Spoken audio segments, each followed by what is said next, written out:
அனைத்து தமிழ் உறவுகளுக்கும் தமிழின் வணக்கம். நேற்றெல்லாம் நியூஸ் பார்த்துருப்பீங்க. நானும் பார்த்தேன் நியூஸு. ரொம்ப சங்கடமாக இருந்தது. குஜராத் அகமதாபாத்லேருந்து கிளம்புன ஃப்ளைட்டு, ஏர் இண்டியா ஃப்ளைட்டு கீழே விழுந்து பிளாஸ்ட் ஆனது ரொம்ப சங்கடமாக தான் இருக்குது. ஆனால் கடவுள் கொஞ்சம் யோசித்துருக்கலாம். எல்லாருக்கும் ஒரு வாய்ப்பு கொடுத்துருக்கலாம். எல்லாத்தையும் ஒரே நேரத்தில் ஒன்றா போகணும்னு சொல்லி விதி எழுதிச்சிட்டாரு. இந்த கடவுளோட காப்பாற்ற முடியாத நிலமையில் காப்பாற்றலை. சொல்லப்போனால் கடவுளோட காப்பாற்றிருக்கலாம். ஏன்னா அதில் பச்சை குழந்தைய கூட இருந்ததுங்க. அது என்ன பாவம் பண்ணுச்சுன்னு தெரியல. குழந்தைங்க என்ன பாவம் பண்ணியிருக்கு போதுன்னு தெரியல. ரொம்ப மனவேதனையாக தான் இருக்குது. இதுக்கு இதை நம்ம புரிஞ்சுக்கிட்டு விஷயம் தெரியுமா, வாழ்க்கையில் நம்ம எவ்வளோ விஷயம் பார்க்குறோம், எங்கேயோ போகிறோம் வர்றோம். மனுஷன் வாழ்க்கை பாருங்கள், ஒரு செகண்டில் முடிஞ்சு போச்சு. யாருக்கும் எதிர்பார்த்துருக்க மாட்டாங்க. ஒரு கனவுகளோட ஒரு லட்சியத்தோடு இருந்திருப்பாங்க. அது ஒரு விஷயமா வெளில போகிறவங்களா இருந்திருப்பாங்க, சந்தோஷமாக போகிறவங்களா இருந்திருப்பாங்க. ஆனால் பாருங்கள், யாருமே யோசிக்காத ஒரு நிலைமையில் கொண்டு கடவுள் பெரிய ஒரு விதியை முடிச்சு வச்சுட்டாரு பாருங்கள். ரொம்ப மனவேதனையாக இருந்தது எனக்கு நியூஸ் பார்த்த உடனே. மனுஷன் வாழ்க்கை பார்த்தீங்களா எவ்வளோ தான் பாருங்கள், ஒரு செகண்டில் எல்லாம் முடிஞ்சு போச்சு. ஆனால் மனுஷன் நிச்சயம் இல்லாத வாழ்க்கையாக போச்சு. எப்போ என்றைக்கு யாருக்கு சாவு வரும்னு சொல்லி யாருனாலையும் சொல்ல முடியாது. இருக்க வரைக்கும் சந்தோஷமாகவும் அன்பாகவும் ஒத்துமையாக இருப்போம். அதான் எல்லாத்துக்கும் நல்லது. இருக்க வரைக்கும் ஹாப்பியாக இருப்போம். ஒரு செகண்டில் எல்லாம் முடிஞ்சு போவோம். ஆனால் நம்மளை கடவுள் நம்ம சாவில் காப்பாற்ற முடியாதுங்கிறது நமக்கு 100% ப்ரூஃபாக தெரியுது இதுலேருந்து நமக்கு. ஏன்னா குழந்தைங்க என்ன தப்பு பண்ணியிருக்க போது பெருசாக?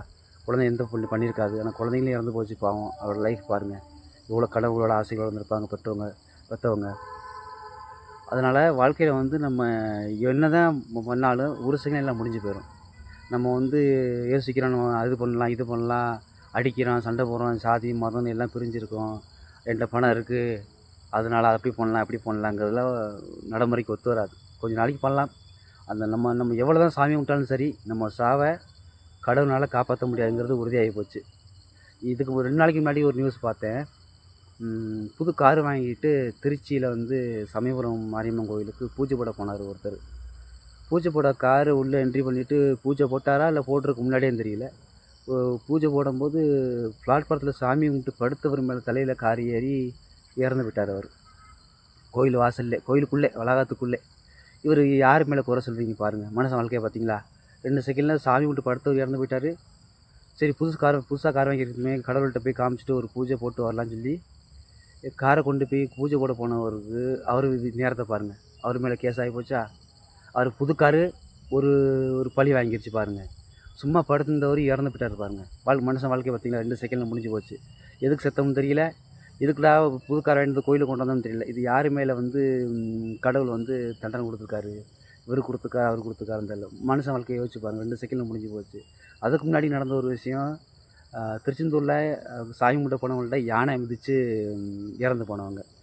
சாமி எல்லாம் கோயிலுக்கு போனோம் அப்படின்னா யானை காசு வச்சு கொடுத்து ஆசீர்வாதம் பண்ணால் நமக்கு புண்ணியம் நினச்சி பண்ணுறோம். ஆனால் அது பாருங்கள் எவ்வளோ பெரிய விபரீதமாக மாறிடுச்சு பாருங்கள்.